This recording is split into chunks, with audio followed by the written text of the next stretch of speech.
so back to the Reagan and the Washington. This is real important stuff because of the USS Reagan been delayed. Yeah, they're trying to expand it. This is an attempt to murder you, your children, whatever. Now, this is important. Now, stay with me on this because this is new information from Rachel on the Washington, the Reagan. We're not talking the acute situation, but we are.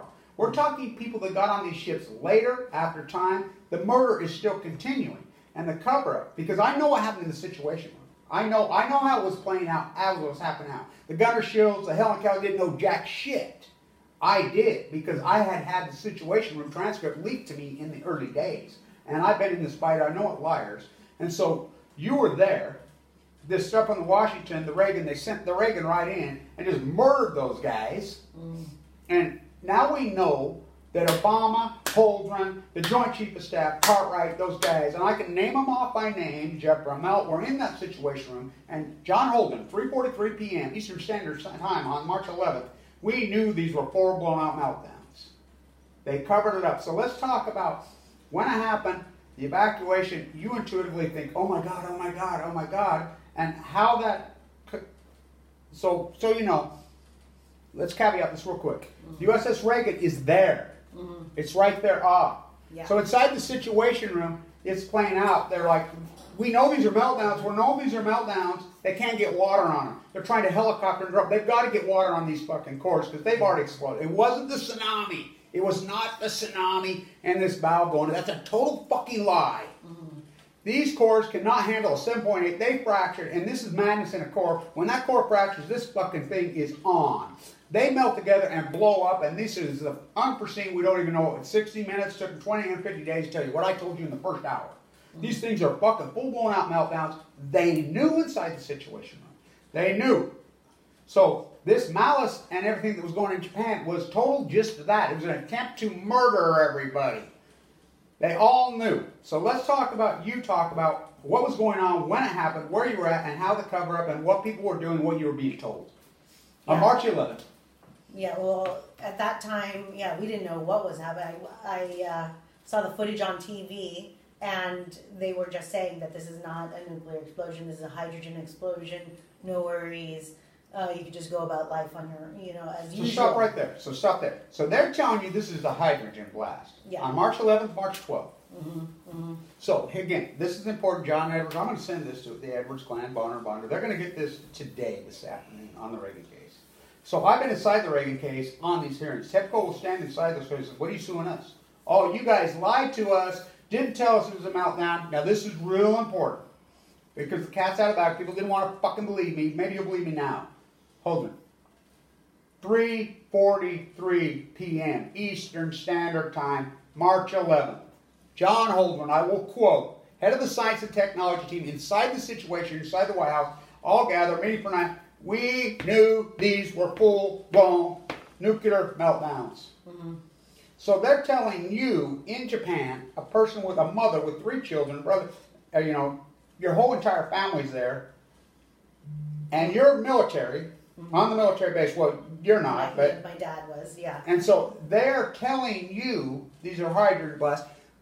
That is called malice in courtroom. This is not only first, second, third. This is first degree with malice, which in the United States, including the state that I live in, is punishable by execution. The firing squad. So, sorry about that, but it had to be said. Go. Yeah.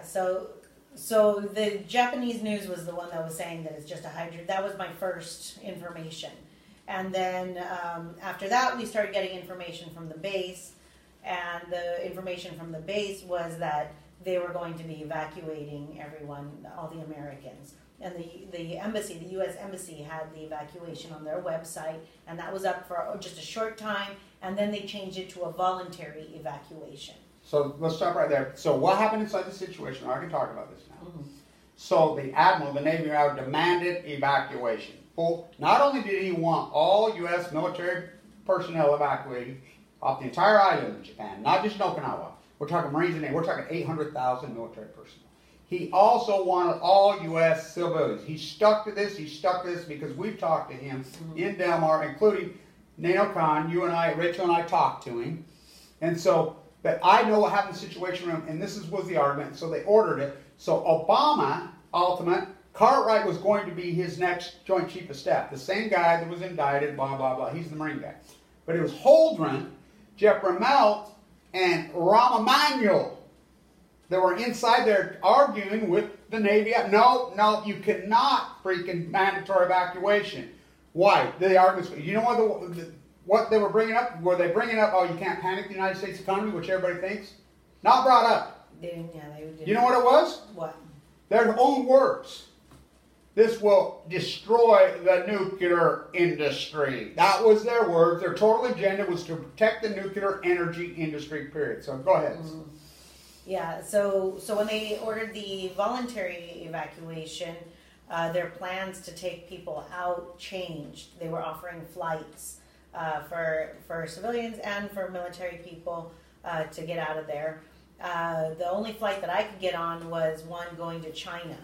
And after that, I was just going to be in China, and they weren't going to do anything for me there.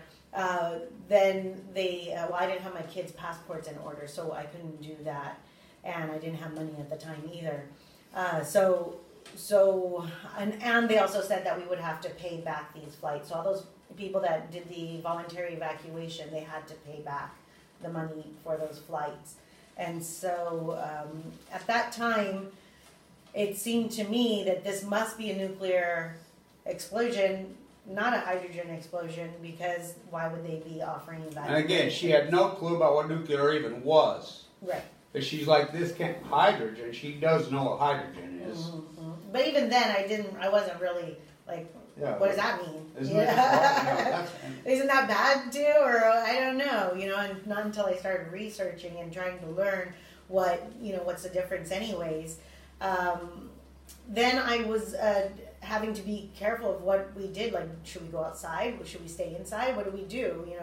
And we had made a plan. My husband and I made a plan that we were going to leave. We were going to go down south, just drive our car down south to someone in another military base that was going to help us out.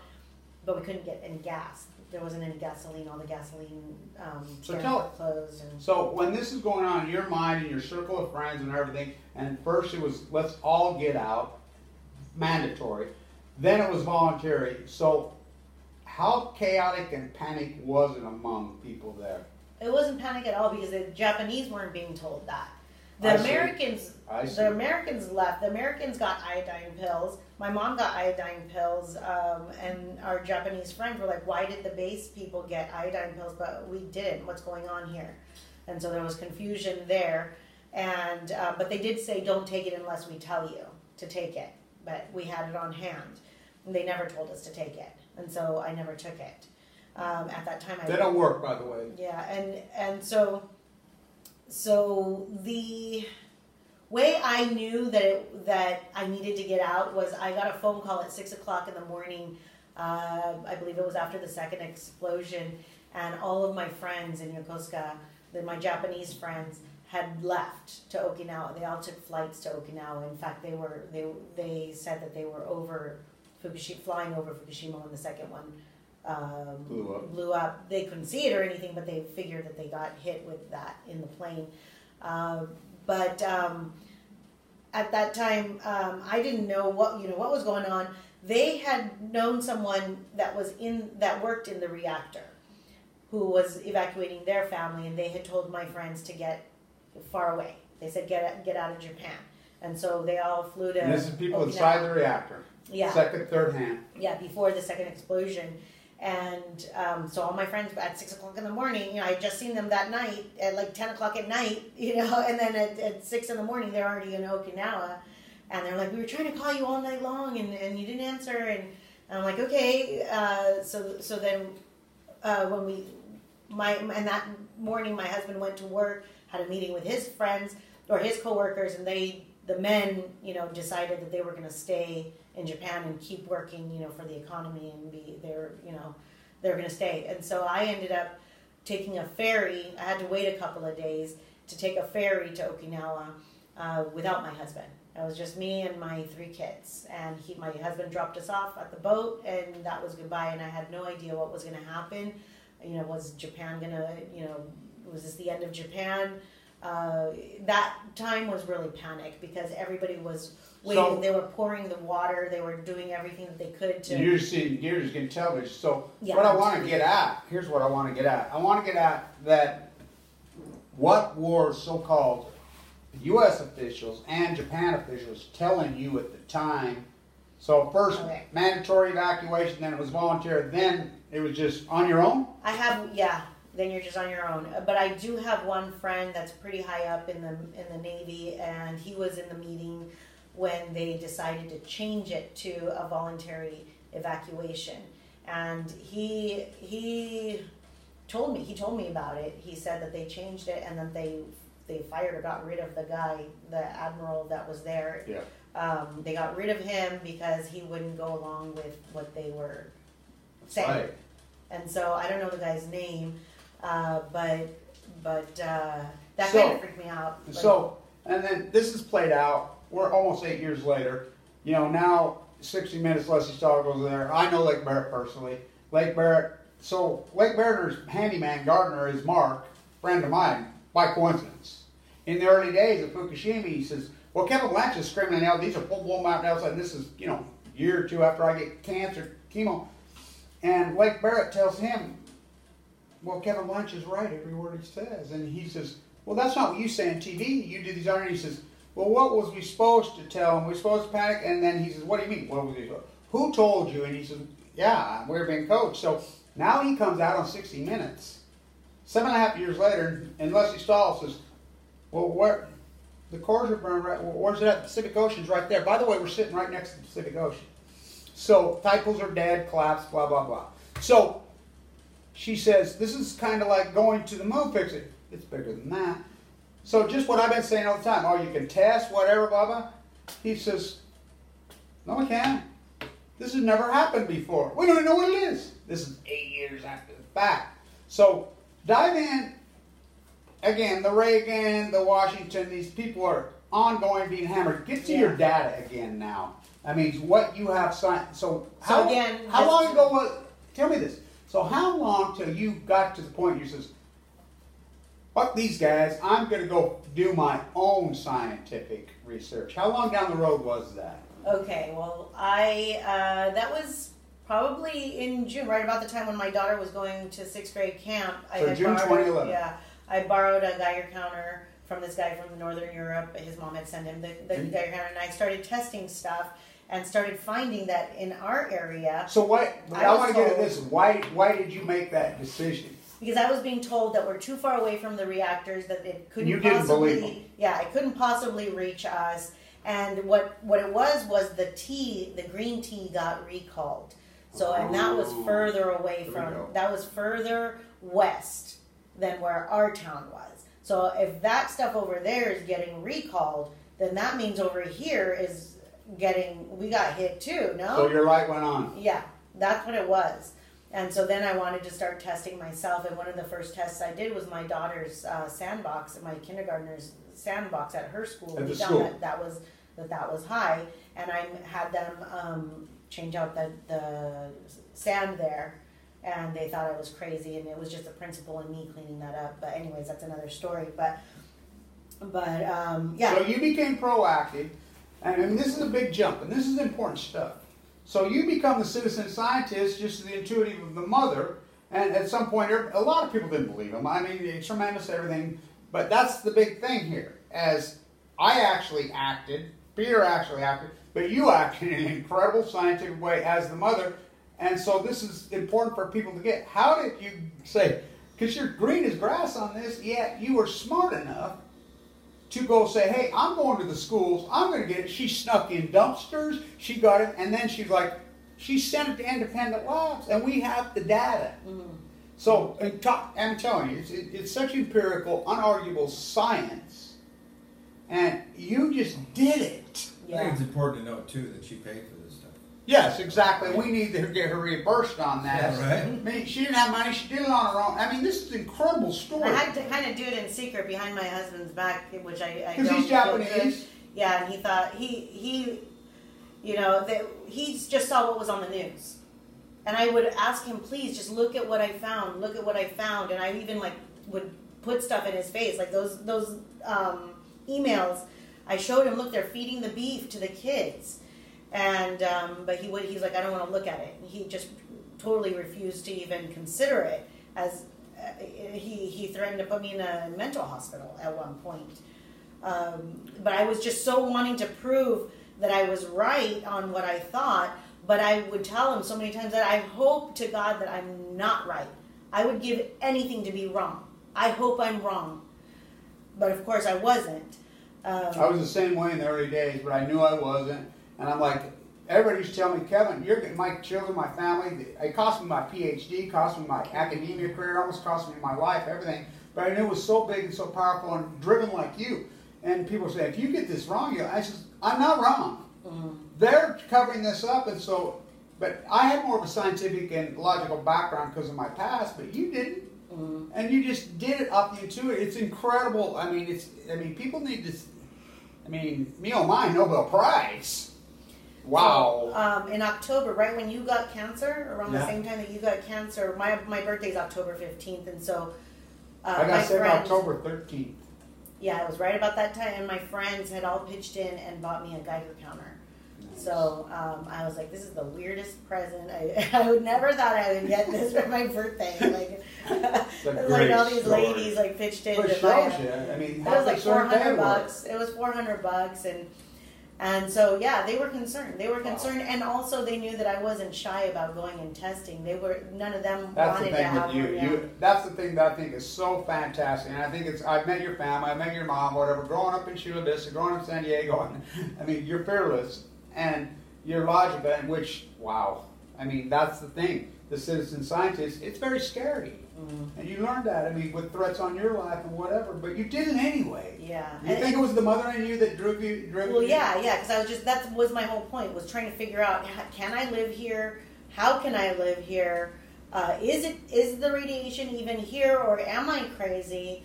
I had to just get data. That was the only proof I could get. I had to do that. You did it so perfect. I got to tell you, scientists, the MIT kids and different people are there.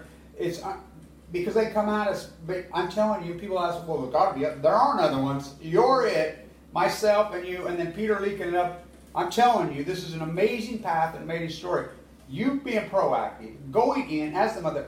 Where she got this thing? At the school, she climbed in dumpsters, hitting cars, and the other activists, we're going to get some work with her. She's still over there, and she says, and by the way, she's more intense than me. Mm-hmm. And she's incredible, because I've talked to her, Skype. I don't put the videos up because I'm fearful for her, but we're going to at some point get it out.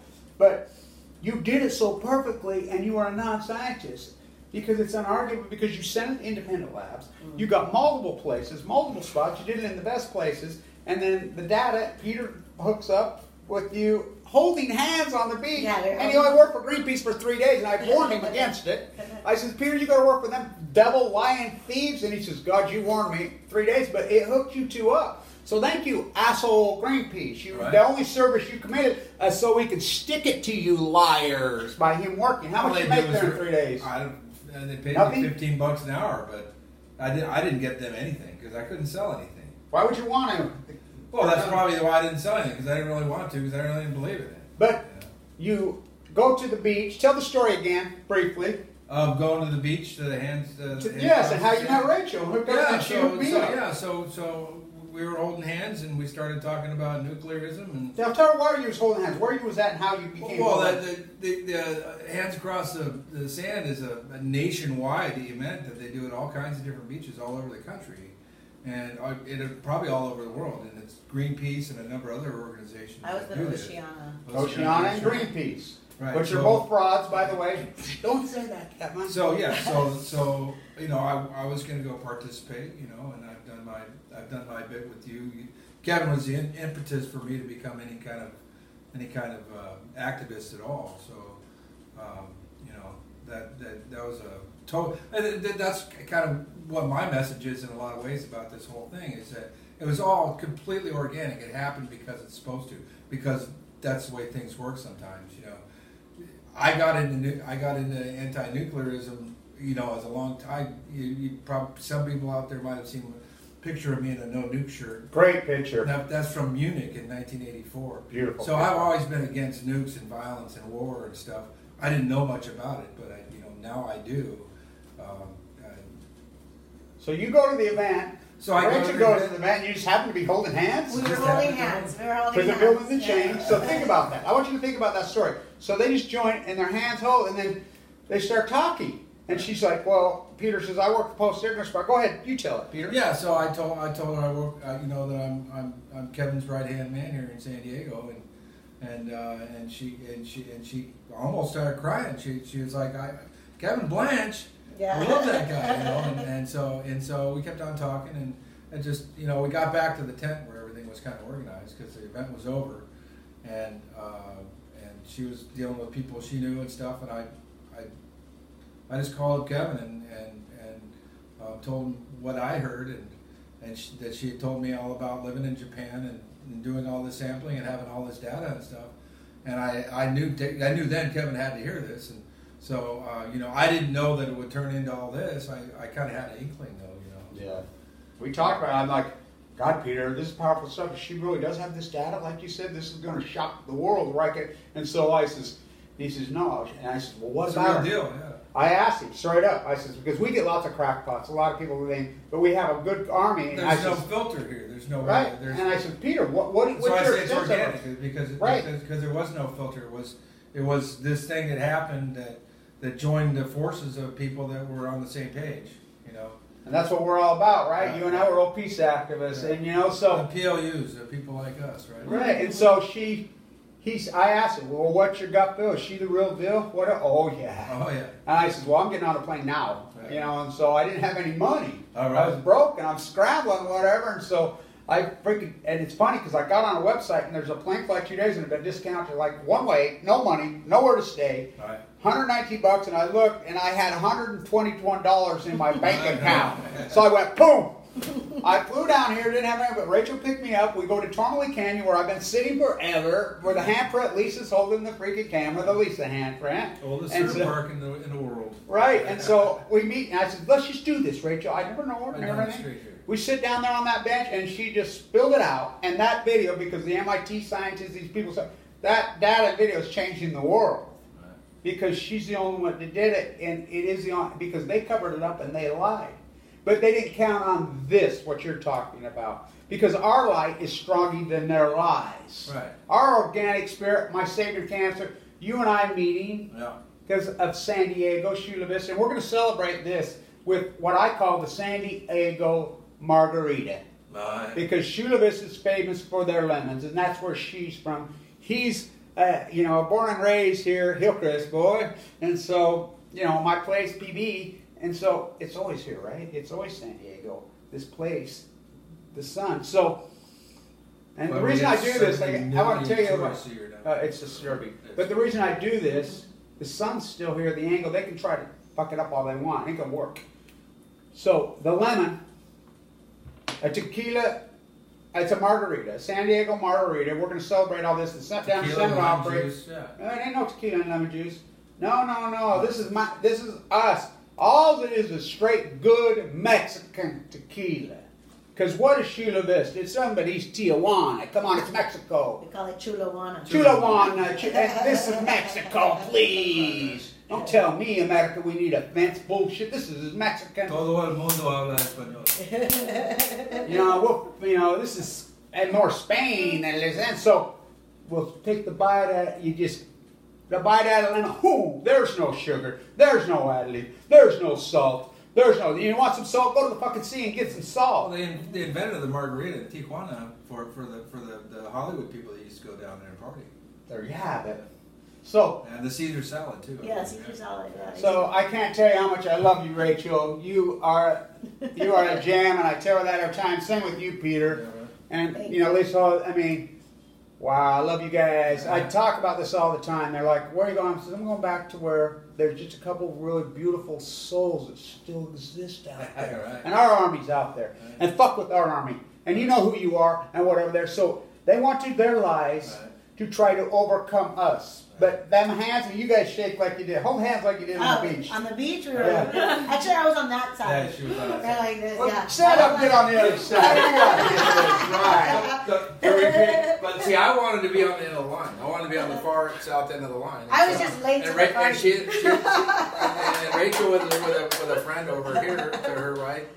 And I just, and then we did. They had a drone up there taking a picture of it. That and was they the spelled deal. out like no oil or something. Yeah, they did It was no against oil. oil So, drilling. I survived cancer, AML, leukemia. Like you said it perfectly. How organic is this? Because their lies will never overcome us because we have the sun, we have the light in It's it. truth. We don't have any money, they have it. But we have the truth. We got truth. This is lies right here. Yeah, so thanks.